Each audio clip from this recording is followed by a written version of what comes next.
It's the 98% of data that they're really interested in now, in sifting and analysing that. And basically that's all the innocent people, the people who've done nothing wrong. There's no reason for suspicion, but the suspicion is now automatic. And what this could spell, you know, if it goes ahead in the States, to the extent that it's happening here in the UK, is that, you know, it could spell the end of that great American freedom, that symbol of American freedom, which is the freedom of the open road. If you have a massive network of invisible digital borders and checkpoints, then that's obviously intended to impede the freedom of movement and unchecked freedom of movement. But this relates to the whole sort of digital panopticon, which is that you're free to come and go, or at least apparently so, it appears so, but as long as you're constantly monitored. And this hunger for data and compiling data is almost an obsession, and it gives more power than a bad man should have, or a good man should want. And that's the problem with it. And it goes across the various forms of surveillance. And I mean, it's, you know, who needs the black box? There's again all this fear about putting black box data recorders in cars, you know, for the carbon tax by the mile. Who needs it when every petrol station, every car park, you know, every speed camera you go past, this thing recognises your license plate? It makes the black box redundant, and it gives a whole new level of control to it. Moving back, though, to the psychological aspect, we had this poster campaign in London a few years ago where it said basically, you film a surveillance camera, you're a terrorist. They said the neighbours report the suspicious activity prevented a bombing because somebody was filming a surveillance camera. So they're trying to characterise people who are sceptical of being surveilled 24 hours a day as extremists and terrorists. But there's also another side to it, which is a PR campaign which actually is trying to get the public to, like Winston in 1984, love Big Brother. Tell us about that. Absolutely. Well, that's the manufacturing of consent. And it's happened very successfully in the UK, to the extent where most people tend to support CCTV.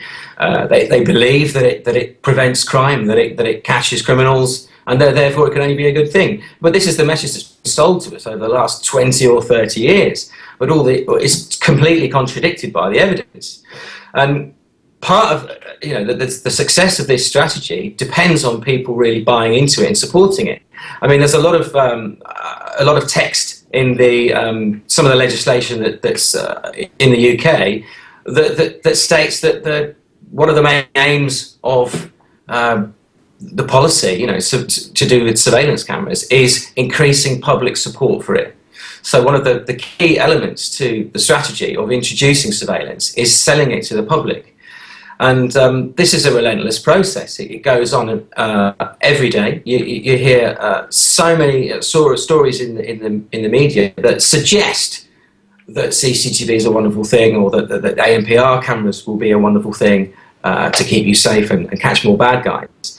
And I was reading a copy of Jane's Police Product Review, which is quite a scary catalogue of technological biometrics and police weaponry. And there was an article in there saying that the manufacturing of consent and the propaganda has been very successful in the UK, but that there's more opposition to it, to the surveillance agenda in the States, and they'll have to work hard to win people over. So they're actually suggesting that they use the same techniques, the same strategy that's worked so well in the UK, and they're going to be promoting the idea that this is a great way to prevent terrorism. And obviously to catch drug dealers or whatever sort of demonised criminal you care to choose. And it's the conditioning, the training of the public consciousness to buy into it, because it's all supposed to be being carried out with our support, with our consent. They're not openly saying this is something that we're doing to you. They're still sort of pretending that this is something that the people want and we're doing it for you. And it's important that they keep up that pretense and that people buy into that. So there's a lot of effort that goes into persuading the public to support it, and that is a major part of the problem in that a lot of people do. And also in the US, recently we had the drone industry come out and said they were concerned about public perception about the mass drone surveillance that's now causing uproar, and they said that they would need a PR campaign to pacify the public to accept that. So that's definitely an aggressive frontal assault. But really one of the key points is victories, because you've had victories. People often think in this surveillance thing that it's just a juggernaut, that it's going to keep rolling forever and they can do nothing about it. But there's two specific examples where you've actually had direct victories and rolled back some of this surveillance. So just talk about those briefly. That's right, and it's a really important point, actually, because when you look at the surveillance agenda and the various aspects and elements to it, there are loads of tentacles that all seem interconnected. It can seem overwhelming, and it can give people the impression that they're helpless and powerless and there's not much they can do about it. But there is, but you do have to do something. You can't just sort of wish that somebody else would do something about it. People do have to get involved. But individual projects can be overturned, but each individual step needs to be challenged, because each step forward is permission to take another step. So it's an incremental pushing forward of the agenda. And the two examples, I can give a Project Champion in Birmingham, which was a massive intelligence spying operation, and £3.5 million.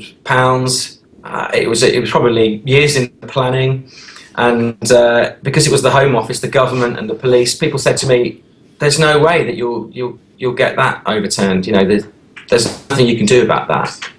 But I proved them wrong, because there was huge uproar, public opposition, loads of media attention, and it was so damaging in terms of PR for the police that they basically were forced to remove the whole thing. And a similar thing happened in Oxford in the UK. Oxford City Council attempted to mandate the introduction of CCTV cameras in all taxis. Not just CCTV, but listening CCTV. So this was CCTV that would record all your private conversations. And this was announced as if it was a good thing and it was perfectly normal. But there was local opposition. The taxi drivers themselves weren't happy about it. They didn't want it. There were loads of local people who were just incensed and outraged by it. We had campaign groups like Big Brother Watch that got involved in advocacy. And eventually the council just realised that it was a non-starter. So they said, we're not just simply not going to pursue those plans anymore. And that was overturned. And these things can be quashed. But you do have to work. You do have to challenge them. It's not good enough to simply say, "Oh, this is dreadful."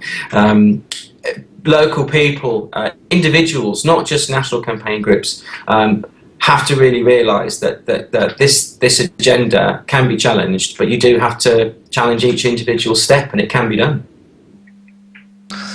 Now, just here in closing, any other key issues with the surveillance state, and then go on to plug these two big activist events that are coming up, because that's key as it relates to fighting back against Big Brother, and also plug the website. But any other key issues you want to throw in here towards the end?